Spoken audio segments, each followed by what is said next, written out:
Good morning to all. आज मैं पुनः आप सभी के समक्ष उपस्थित हूँ। पिछली वीडियो में मैंने वाच्य की शुरुआत की थी। वाच्य की परिभाषा के साथ साथ ही हम लोगों ने क्रिया की परिभाषा और उसके मुख्य दो भेद देखे थे। इंग्लिश ग्रामर में वाच्य को वॉइस कहा जाता है।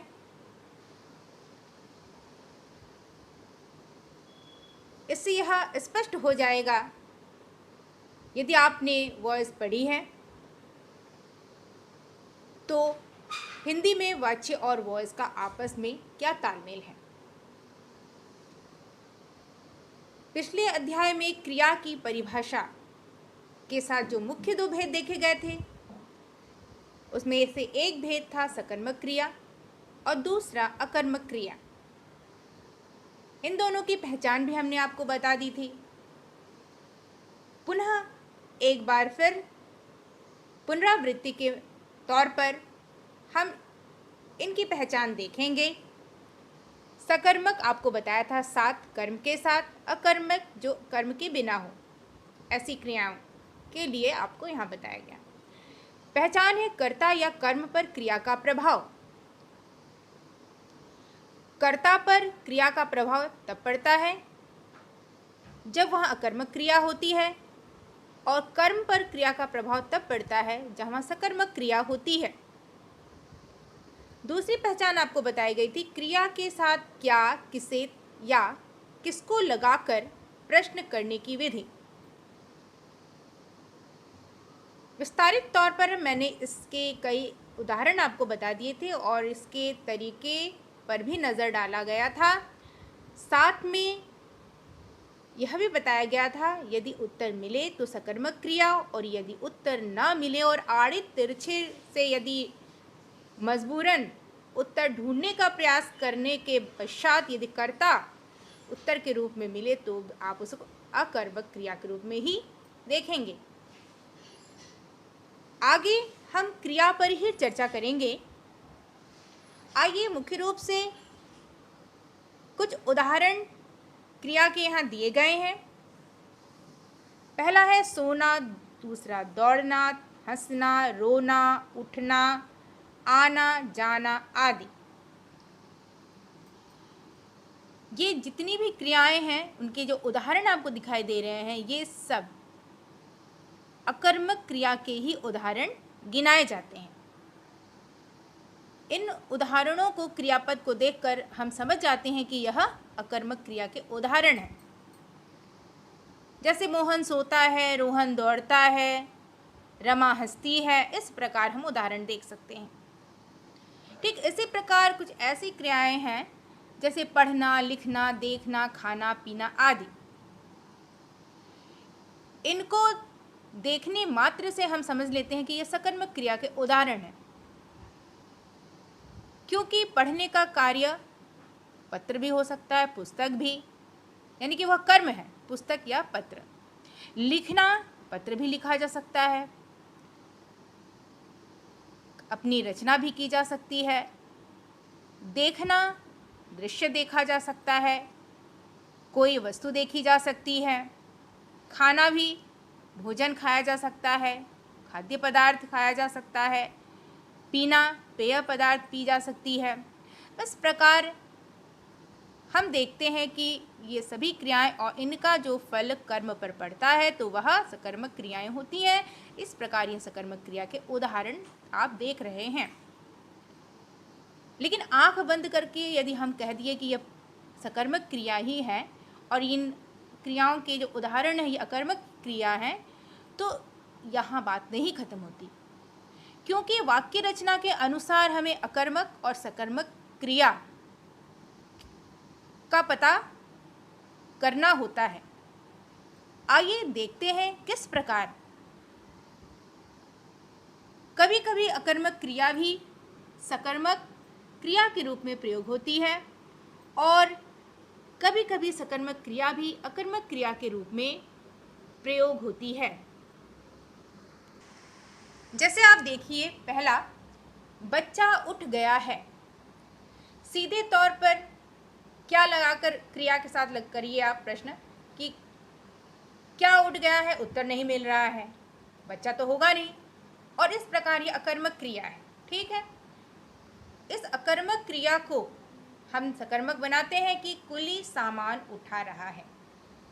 उठाने का काम हो रहा है लेकिन वह फल सामान पर पड़ रहा है, प्रभाव सामान पर पड़ रहा है। तो इस प्रकार हम देखते हैं कि किस प्रकार यह सकर्मक क्रिया बन रही है। यह उठ गया अकर्मक को सकर्मक में परिवर्तित कर दिया गया। और अब हम देखेंगे कि सकर्मक क्रिया भी अकर्मक के रूप में किस प्रकार परिणित होती है। पहला उदाहरण है, श्याम किताब पढ़ रहा है। श्याम के द्वारा पढ़ने का कार्य है, यहाँ इसका प्रभाव किताब पर है और यह सकर्मक क्रिया है। दूसरे हम देखते हैं इस सकर्मक को अकर्मक के रूप में कि श्याम 8वीं में पढ़ रहा है।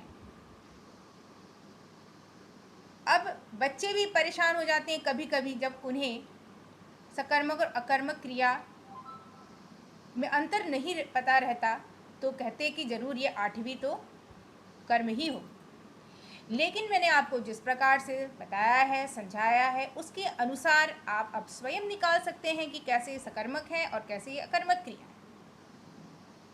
बारीकी से बताए गए नियमों का यदि आप पालन करते हैं, उसको पढ़ते हैं, तो आप देख रहे हैं यहाँ पर कि श्याम 8वीं में पढ़ रहा है।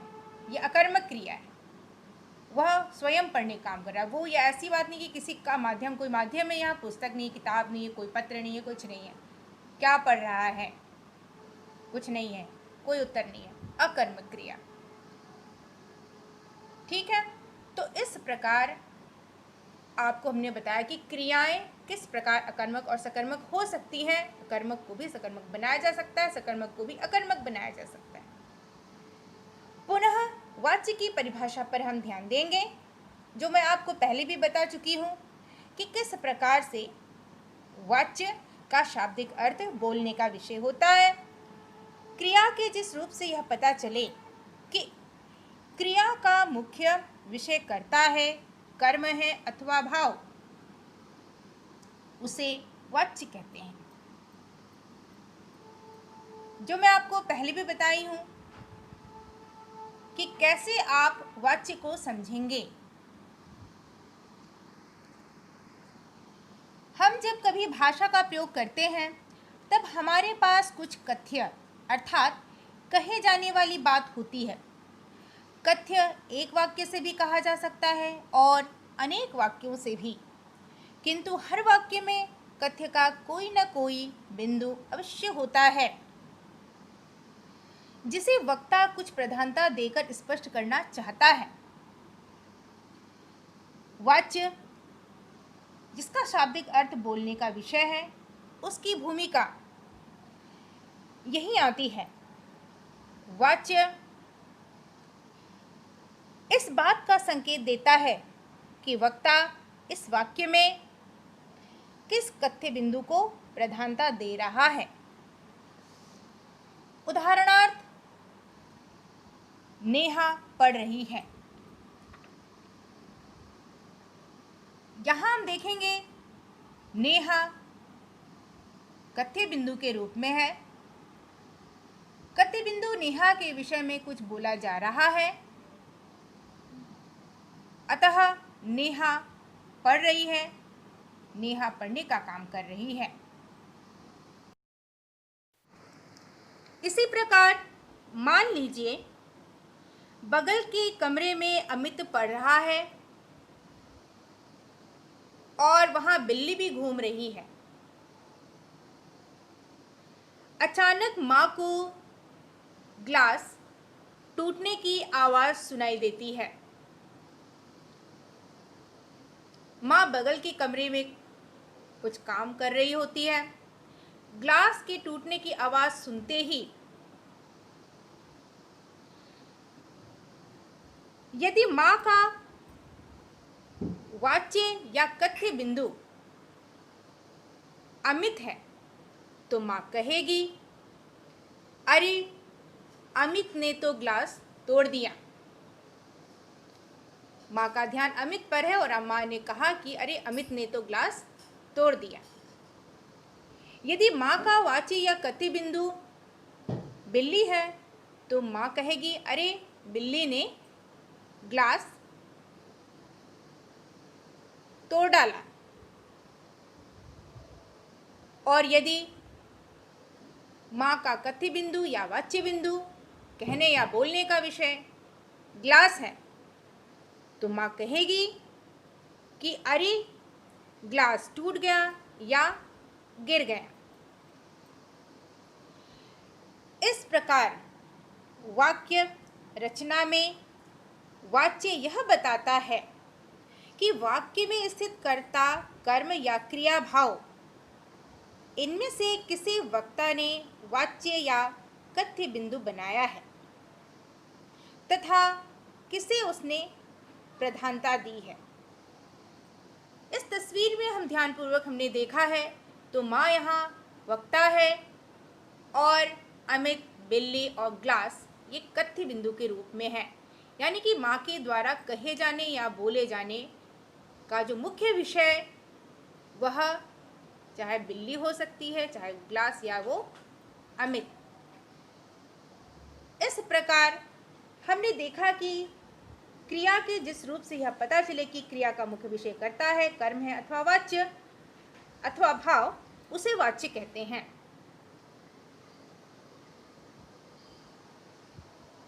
जिस प्रकार ग्लास के टूटने का या बिल्ली के ग्लास तोड़ डालने का और अमित के द्वारा ग्लास तोड़ डालने का क्रम यहाँ दिख रहा है, उससे हम देख सकते हैं या साफ हम समझ सकते हैं कि वक्ता के द्वारा ही जिसकी प्रधानता होती है वाच्य या कथ्य बिंदु के माध्यम से हम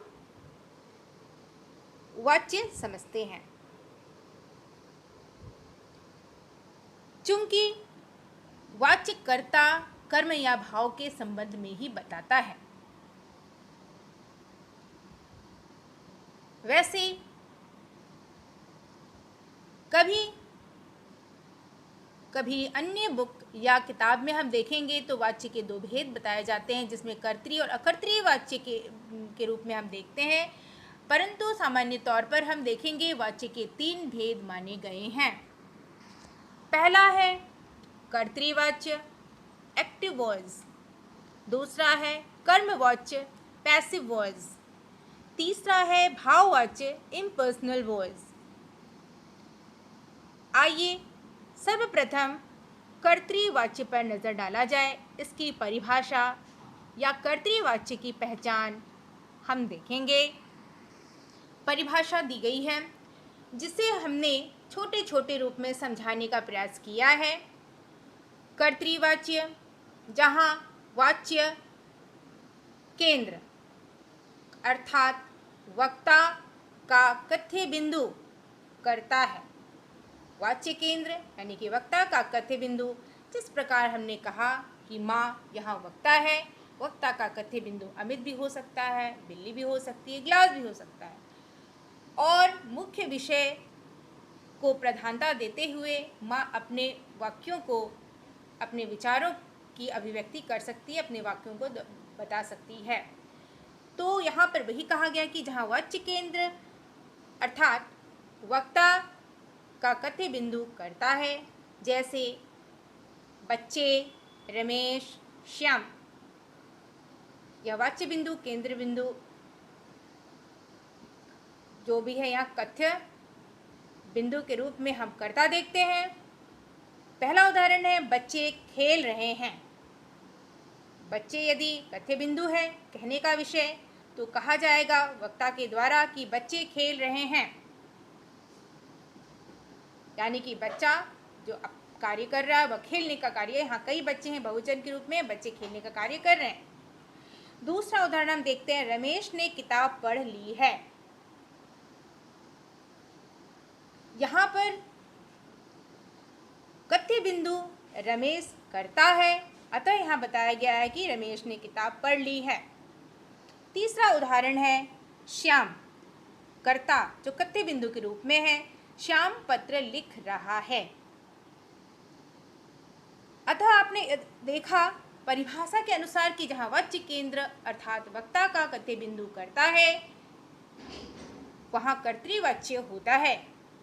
उदाहरणार्थ 3 उदाहरण आपको हमने बताए हैं।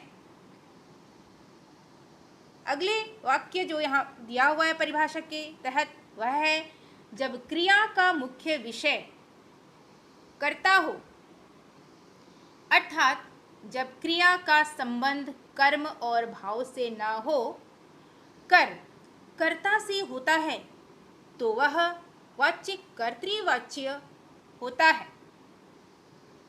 आपने यहाँ देखा क्रिया का संबंध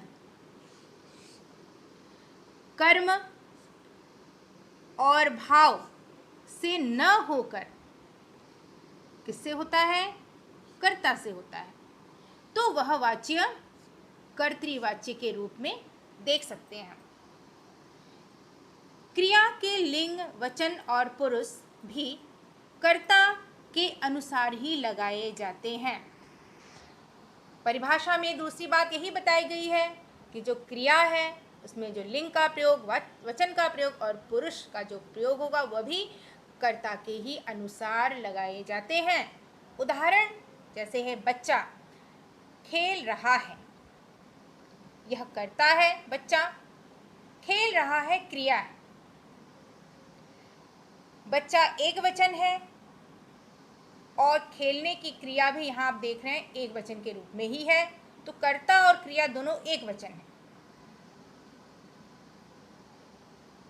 तो यहाँ जो परिभाषा बताई गई है कि क्रिया के लिंग, वचन और पुरुष भी कर्ता के अनुसार लगाए जाते हैं, जिसमें हमने अभी देखा है एक वचन यानी कि वचन का जो उदाहरण है अभी आपको बताया गया है। बच्चा खेल रहा है यानी कि कर्ता और क्रिया दोनों एक वचन है। दूसरा उदाहरण हम देखते हैं बच्चे खेल रहे हैं, जिसमें आप देखिए बच्चे यह कर्ता है और खेल रहे हैं यह क्रिया है। दोनों के रूप में परिवर्तन है और यह किसके रूप में यानी कि वचन के रूप में परिवर्तन है। वचन में परिवर्तन दिख रहा है। बच्चे यदि बहुवचन है तो क्रिया भी यहाँ आप देख रहे हैं बहुवचन के रूप में। जिस प्रकार बच्चा एक वचन है तो यहाँ खेल भी एक वचन क्रिया है। उसी प्रकार बच्चे बहुवचन है तो खेल रहे हैं क्रिया भी बहुवचन के रूप में है। तो वचन के 2 उदाहरण आपको यहाँ दिखाए गए। अब हम देखते हैं श्याम पत्र लिखता है। श्याम करता है और लिखता है क्रिया है। अब हम इस उदाहरण में यह जो बताया गया है इसमें हम देखेंगे लिंग से संबंधित जो बात बताई गई है वह कितनी सटीक है। श्याम पत्र लिखता है, यदि श्याम कर्ता पुल्लिंग है तो लिखता है यह क्रिया भी पुल्लिंग है। इस प्रकार आप देखेंगे कर्ता और क्रिया दोनों पुल्लिंग रूप में है। अगला है रमा पत्र लिखती है। यदि रमा कर्ता स्त्रीलिंग है तो लिखती क्रिया भी स्त्रीलिंग ही रूप में है। और इस प्रकार हमने देखा है लिंग और वचन किस प्रकार क्रिया के लिंग, वचन और पुरुष भी कर्ता के अनुसार ही लगाए जाते हैं, संभव होता है। ठीक है, आगे जो मैं वीडियो लेकर आऊंगी वह कर्तृवाच्य के कुछ और महत्वपूर्ण बिंदुओं के साथ होंगे। उसके बाद आगे की जो भी वाच्य में चीज़ें बची होंगी उस पर विचार किया जाएगा। तब तक के लिए जो भी आपको बताया गया है ध्यानपूर्वक सुनकर समझने का प्रयास कीजिएगा और वाच्य के नियमों पर बारीकी से अध्ययन कर, यदि आपको कोई डाउट हो, कोई आपको कंफ्यूजन, तो आप अपने प्रश्नों के माध्यम से जिज्ञासा को शांत कर सकते हैं। तब तक के लिए धन्यवाद।